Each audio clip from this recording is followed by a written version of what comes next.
What's up, everyone? Today we've got some heavy news to talk about because Ubisoft has officially canceled the Prince of Persia The Sands of Time remake, a project that has been in development hell for years, and one that a lot of fans, including myself, were all quietly hoping would eventually turn into something special. The remake was first announced back in 2020 and was supposed to be a modern reimagining of one of the most beloved action adventure games of all time, a game that helped define a generation and laid the groundwork for so many mechanics we now take for granted in gaming. From the very start, though, things felt shaky.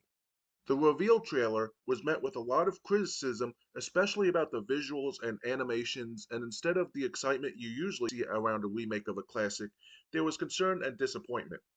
Ubisoft promised improvements, delays followed, development studios were changed, and for years the project just sort of existed in this strange limbo where it wasn't canceled, but it also wasn't moving forward in any meaningful, visible way.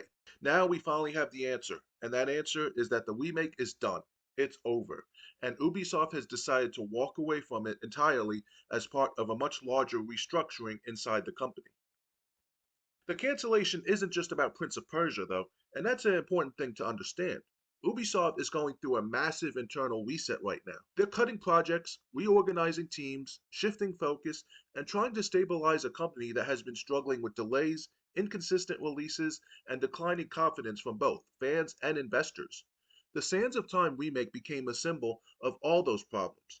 It was a project that kept absorbing time and resources without showing meaningful progress, and at some point, Ubisoft had to decide whether continuing was worth the cost.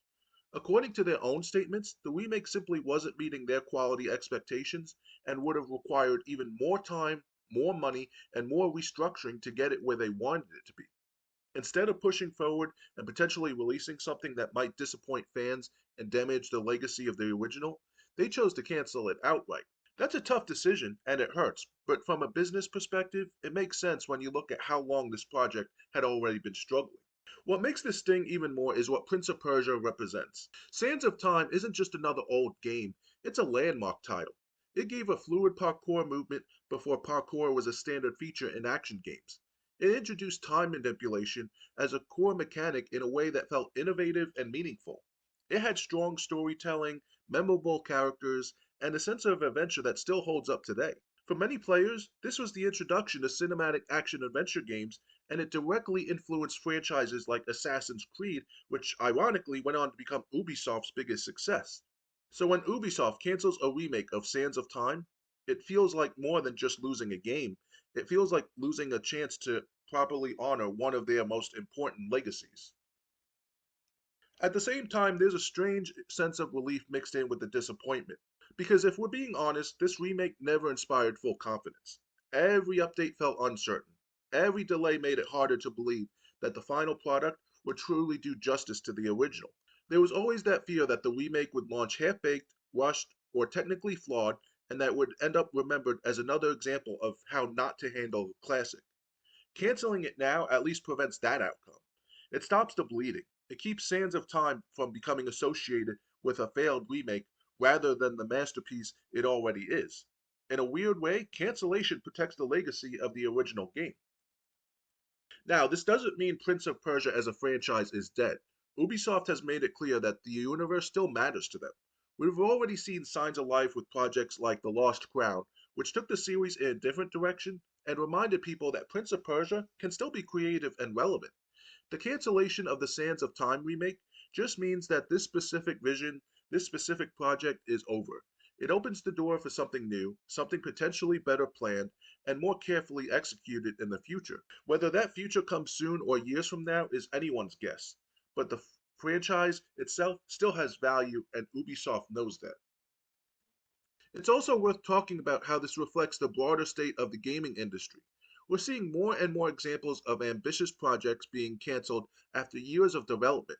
Budgets are bigger than ever, expectations are higher than ever, and companies are becoming less willing to gamble on projects that don't show strong potential for success. Remakes, especially, are risky. Fans have extremely high standards because the originals are so beloved. If you don't improve enough, you're accused of being lazy. If you change too much, you're accused of betraying the original. It's a tightrope walk, and Sands of Time was stuck on that rope for years without finding its balance. For longtime fans, the news is heartbreaking. A lot of us grew up with Prince of Persia.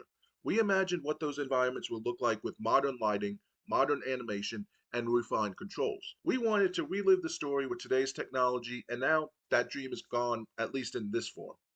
But at the same time, maybe this is an opportunity for Ubisoft to go back to the drawing board and ask what Prince of Persia should be in the modern era, rather than trying to recreate something from the past that they couldn't quite get right.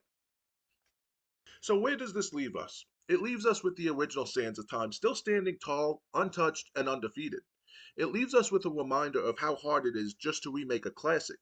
And it leaves us hoping that if Ubisoft ever tries again, they do it with a clear vision, a strong team, and the time and resources needed to truly honor what made the original so special. Sometimes cancellation isn't just failure, sometimes it's an admission that something wasn't working and a chance to do better next time. And before we wrap this up, if you're enjoying this video and you like this kind of deep dive into gaming news and gaming history, make sure to give this video a thumbs up, subscribe to the channel, and ring that notification bell so you don't miss any future uploads. It really helps the channel grow and lets me keep bringing you more content like this. Also, don't forget to check out my Patreon, where the latest Patreon exclusive is all about licensed games that were actually good. Because let's be honest, we all know how rare that could be, and it's a really fun look at the times when licensed games actually got it right. Your support there helps make the channel possible and lets me create even more in-depth and unique content for you. Thanks for watching, thanks for supporting, and as always, game on.